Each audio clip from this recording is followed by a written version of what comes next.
All right, this is SSL Family Dad with Simple Suburban Living, and today I just want to talk about what we plant and why.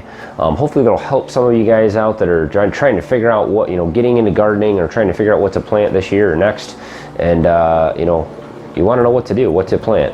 I think a lot of people make a lot of mistakes, especially starting off. I know we did, and I just want to kind of go through the philosophy that we have at our Simple Suburban Homestead in gardening in general, and so what we plant and why.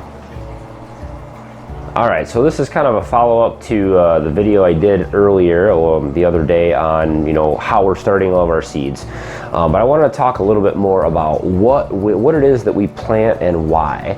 So we've got over 350 plants that we've started already indoors here this year, and it's just the beginning of May. And then we'll have a lot of other stuff that we're going to direct sow outside, probably another 100 to 200 plants that we're going to direct sow. So if you're looking to start a garden, what should you plant?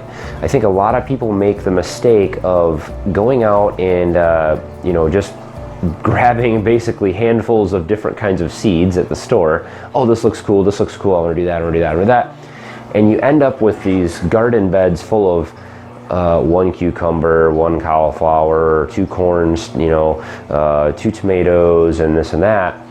But you're not really doing yourself anything other than waiting for those things to grow, eating everything in about a week because you've only got a couple of each thing, and then for the rest of the year wishing you had more fresh grown food from your garden. So we use a little bit of a different philosophy. We focus in on very specific crops that we can grow that will sustain our family for the whole entire year. We're not there yet with everything, but the goal is to grow all of our food, right? The goal is to be able to grow all the things that we can grow here in Michigan enough for us to have the whole year. So we don't buy eggs, we have chickens. We don't never buy eggs unless it's some kind of crazy circumstance. The next thing we would like to do is potatoes, for instance. Last year we grew enough to last about 2 months after harvesting season. So we knew this year we're gonna triple or quadruple that to try to get us through to the next season. This year we're going to do 2 crops. We've planted very early, and we've got 2 or 3 raised bed gardens full of potatoes. So that crop we're hoping will make us through an entire year because we can store that stuff. So we always want to do things that we can do long-term storage with, that we can that we can turn into other items, we can freeze, things like that. We don't do a lot of lettuces, we don't do a lot of kales, we don't do a lot of, kind of the go out and pick me type stuff. We use some of that, but we don't focus on that. Most of what we grow, the biggest crop that we have every year is tomatoes. Tomatoes are probably one of the most versatile things that you can grow. Tomato sauces, spaghetti sauces, salsas, in chilies and all kinds of other dishes, ketchup, I'm probably not thinking of about 50 other things you can do with tomatoes. So that's one of our biggest things. We grow as many tomatoes as we can grow just about every year. You really want to look at what you use. Pay attention throughout the winter time on what are you buying every week at the grocery store, every 2 weeks, or however you shop. So what are the things that you're buying? Are you buying salsa? Are you buying spaghetti sauce? Okay, so let's try to eliminate that purchase for the entire year. No more spaghetti sauce. Let's try to grow enough tomatoes and make enough spaghetti sauce and can it that we don't have to buy a single jar of spaghetti sauce for the entire year. That's the goal. So how many tomato plants do we need to grow? And it's going to take some experimentation. Some years are better than others, but that should be your goal, is to try to focus in on one thing and eliminating that from your grocery bill and eating that healthy, fresh, homegrown item throughout the whole year. One of the benefits that we have also here, and this is something that I honestly recommend for everyone, we do indoor gardening here year round. So we have the aquaponics system downstairs, and that's where we plant a lot of our cut and go type items like kales and lettuce and spinach and things like that. We've got kale down here. This has been in here for 1.5 years, and I just cut it all down. It's just re-sprouting. This stuff just keeps growing and growing and growing and growing. It never stops. And you can, like I said, you can just chop it right off, and this will regrow, and it will look like this one in the back here in about 3 weeks. So that's another thing that you can do. We can grow year round under grow lights. It's not very expensive, and you can have fresh produce year round that way. But out in the summertime, you gotta hit hard on all those crops that you want to preserve for the year. So one of the things that we want to do this year is sunflower seeds. We're going to try to do sunflower seeds for snacks, so we can eliminate a lot of snack things that we'll buy that will replace a lot of things. We also want to try to do sunflower oil. So we've planted like almost, I don't remember how many we have, 72 or something like that, sunflower plants. So we're going to try to grow as many of them as we can. As I said, tomatoes, you'll see a lot of tomatoes in here. That's one of our biggest crops. I also suggest trying something new every year. Every year you should try, one or two things that you've never grown before and see what you can grow and what it will do for you. We've got these loofah vines that we'll be growing this year. I've never tried them before, but we're hoping we can use that for several different things around the home, sponges and cleaning and maybe bathing and other things like that will replace other products we might buy. And so that's something we're trying new this year. We're also trying peanuts. I don't know how many peanuts you need to grow to roast them and save them and preserve them or make peanut butter and things like that, or how well they'll grow or how much they'll produce. So this is an experiment.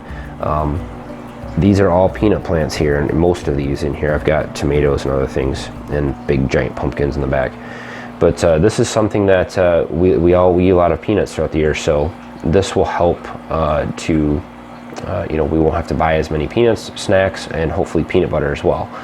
Next year we'll know exactly how much we got out of this many plants, and we can double down, triple down, whatever we need to do next year so that we can try to fill that need for the whole year. Same with corn and other things we can preserve very easily. Bell peppers, we eat a lot of those. Cauliflower, broccoli, beans, peas, things we can freeze.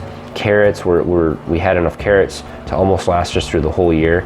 We're going to grow more this year, and that's something that we do direct sow, so they're not in here, but we grow an enormous amount of carrots, and you can get usually 2 harvests per year out of carrots, and those are super easy to freeze. So I think the key thing to remember if you're just kind of getting into the homesteading thing or just trying to be a little bit more self-sufficient or sustainable or whatever buzzword you want to use, the key thing to remember is, number one, you should only be planting the things that you use the most. So if you never eat kale, don't go out and plant 50 kale plants thinking that you're going to start using all of this kale all of a sudden because you have it in the garden. I would focus first on things that you use, things that you buy every single week or every 2 weeks at the grocery store. Those are the first things that you should plant. Start to focus in on a couple different things that you can try to supply your need for the whole entire year, and then once you meet your need for the whole year, then you'll know how much to plant every year. Potatoes are a great example because they're very easy to store. They store very easily for the whole year, and so once you figure out, say that, or tomatoes or something like that, beans, you can freeze them, then you know, okay, I need this much garden space, I need to plant this many bean plants every single year to sustain myself and my family for the whole year, and maybe have some extra, so things like that. So focus in on the things that you use the most, and then focus in on the things that you can and preserve, to try to eliminate the need to buy that stuff from somewhere else. So take care of it yourself at home, no matter where you live. Even if you live in the smallest, tiniest yard, pick something that you're going to knock out of your budget for the year, and go for it. Whether it's planting 50 corn stalks in your backyard and saying, hey, I don't have to buy any corn for the year, and you eat a lot of corn, great, do that. But that's just what I like to do and how we like to do it. We have found that if you just go out and plant, one of this and one of that and one of this and one of that, one of this and one of that, a lot of it goes to waste. We end up giving a lot away. We don't have enough to preserve, so we don't really do that, and then it just ends up being more wasteful and not as economical. So, but that's our philosophy anyway. So hopefully that gave you an idea or some information.